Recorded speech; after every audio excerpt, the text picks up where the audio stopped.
Hello guys, আসসালামু আলাইকুম। আমি পারবিন, আপনাদের পারবিন।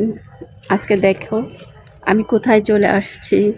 আসলে এই এই এলাকাটায় অনেক দিন ধরে আসি না, তো আজকে আসলাম। ভাবলাম যে অনেক দিন ধরে আসা হয় না। আসলে এই এলাকায় যারা আসে একবার, তারা কিন্তু বারবার আসতে যাবে। কারণ কি, এই এলাকাটা অনেক সুন্দর, এই এলাকার পরিবেশটাও সুন্দর। ঠিক আছে, তো আমি আসি মাঝে মধ্যে। আসলে এখন আগের মতন ওরকম কোথাও যাইতে পারি না। কারণ কি, আমার এখনও চিকুনগুনিয়ার ব্যথা ভালো হয় নাই। আমি একটু বেশি হাঁটতে পারি না, হাঁটতে গেলেই আর কি ব্যথা। তো আজকে আসা কিন্তু ভালোই লাগতেছে, দেখো। তো আসলে কি কি বলবো, দেখো ফুল নিয়ে আসছি। যদি একটা লোক থাকে সাথে, তাহলে কিন্তু অনেক ভালো লাগে, ভিডিও বানাইতেও কিন্তু ভালো লাগে। তো একা একা কিন্তু ভিডিও বানাইতে ভালো লাগে না। দুজন থাকলে, চারজন থাকলে, যত বেশি লোক থাকবো ততই কিন্তু ভালো লাগবে, তাই না? তো এখানে আমি অনেকক্ষণ হাঁটাহাঁটি করলাম। এখানকার দেখ, শুনতে পাচ্ছ কি না, কিছু পাখি কেস করতেছে, মানে ডাকতেছে ক্যাসের মেসের। তো ভালোই লাগতেছে।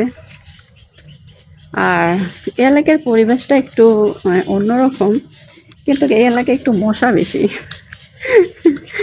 মশা মানে একটু, ওই যে দেখো,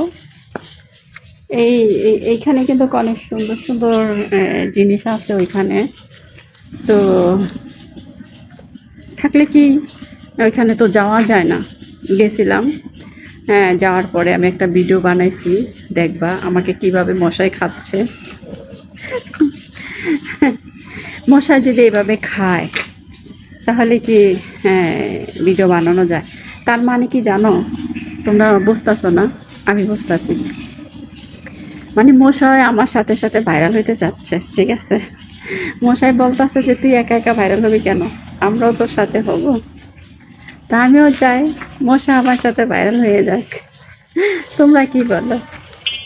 তোমরা কিন্তু অবশ্যই আমার পুরোটা ভিডিও দেখে কমেন্টে জানাবা। আর তোমরা যদি আমার আশেপাশে কেউ থাকো, আমার সাথে অবশ্যই যোগাযোগ করবা।